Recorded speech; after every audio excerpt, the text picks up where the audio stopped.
Hi guys, this is Az from Integrum Health and Wellness. Today we're discussing training parameters.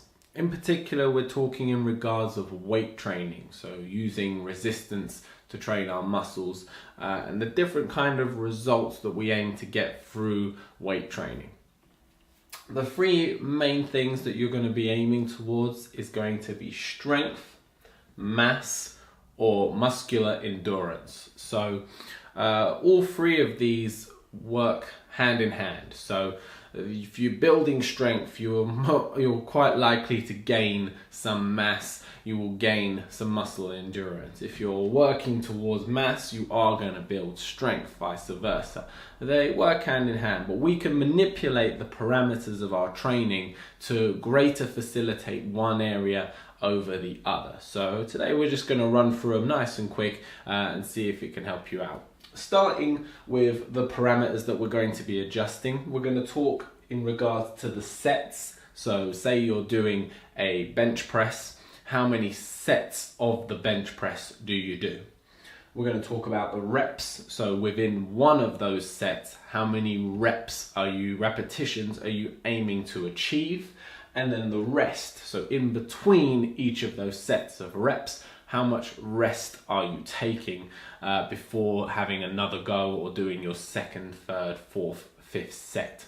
All right, let's start with strength training. So strength training, we are trying to increase the amount of relative or absolute strength we have, so how much weight we can lift, whilst trying to mitigate gains in the amount of size we put on, or not necessarily mitigating, but not worrying about how much size we gain. The focus is on how much weight we can move, so how strong we can get.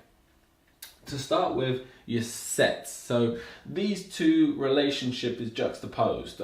In strength training, we have a high set output. So we're going to be doing from 5 to 10 sets, but with a very low rep range. So reps, as you can see, would sit between 1 and 5. So you might have heard the term your 1 rep max.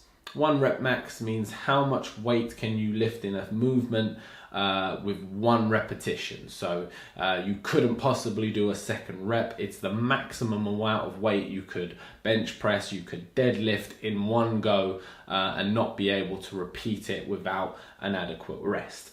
The rest is 2 minutes plus, but really the way to think about rest when it comes to strength training is when you feel fully recuperated. We're very much trying to recreate the same amount of power in every single set. So if it takes you 3 minutes, if it takes you 5 minutes, to make sure that you can attack the weights with the same ferocity that you did the first time and achieve the desired rep range and the desired amount of sets. So an example is that you might be deadlifting, doing a 1 rep max or a 1 to 2 rep deadlift. So you might do 10 sets of deadlifts. That might be your entire workout for the day, taking a good 2 to 3 minutes rest between each set, and each time lifting a weight that allows you to achieve 1 to 2 repetitions. What's really important to note is that the repetitions are what you can achieve with good and correct form. So it's no point doing 2 reps of deadlift with a weight that you could do 10 reps of deadlift with. That's not going to achieve the desired result. You need to manipulate the weight and put weights on to get to that point where you can only achieve 2 repetitions. You couldn't possibly move it a third time, a fourth time, a fifth time. That's the basics of strength training. So trying to achieve maximum strength without necessarily worrying about our endurance or how much mass we're gaining. The next is mass training or hypertrophy, which is the more technical term for building muscle mass. Now, often the association is big muscle, loads of strength, but we're talking either relative strength or absolute strength.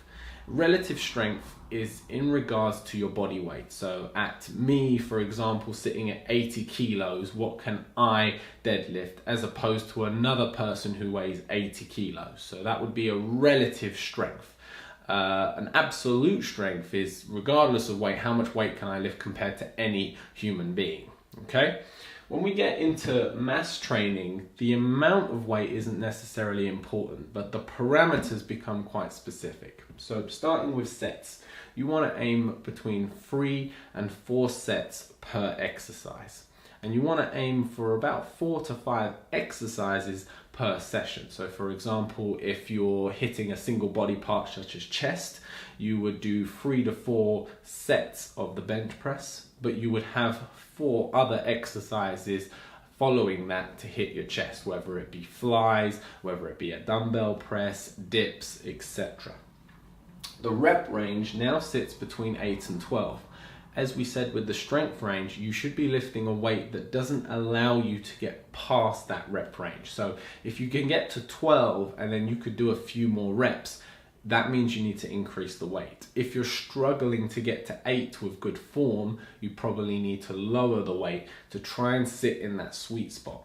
As you gain mass, you will gain strength. So your weights will go up, but you want to ensure that you're staying in that rep range. The big mistake people often make is they keep lifting the same weight and they keep doing 12 reps and they keep doing 3 sets of that weight and they never move it up to doing 8 reps of a higher weight. This is what's known as progressive overload, and this is one of the main principles for gaining mass and size. In terms of rest, the studies have shown that between a minute to 90 seconds is the ideal rest period. We don't need to fully recover because we are aiming to break down the muscles. We're trying to cause what's known as micro tears within the muscle fibers, which then rebuild and then give us the stronger, bigger muscle that we are aiming for. So a minute to a minute and a half is what the studies have shown to be the consistently best ideal amount of rest in terms of achieving muscle mass. Now, muscular endurance works slightly different. A great example of this is people who are training for the military.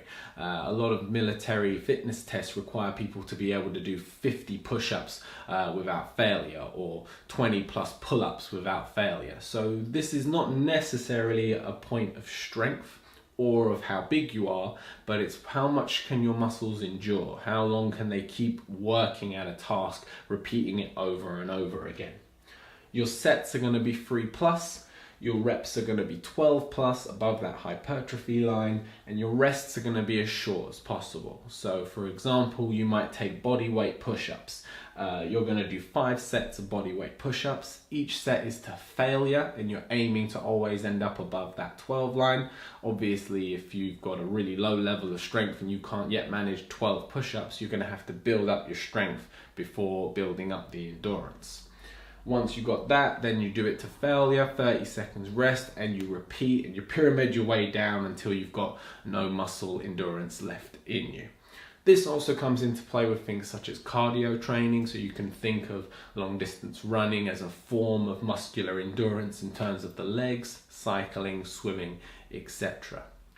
The final column I've got there is what's known as hybrid training. So this is where you might combine certain parameters within one workout to try and achieve multiple goals. So for example, you might start your workout with some strength-based training. For example, if you were doing a leg day, you might start with a strength parametered barbell squat. So working heavy weight for low reps with a long rest period.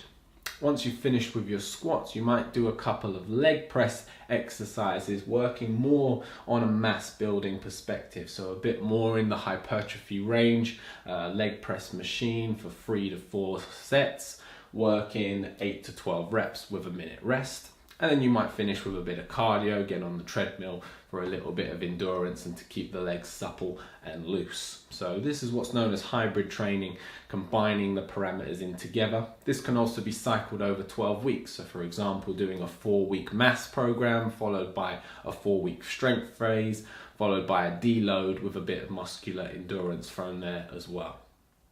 Whichever one you go for, these parameters are just there to help you get the most out of your goals and to achieve what you're after in the most efficient way possible. So please comment below with what your workout is. Which one of these parameters do you prefer to work in? There is no right and wrong answer. It's all personal preference and what we're working towards. This is Az from Integrum Health and Wellness, wishing you well.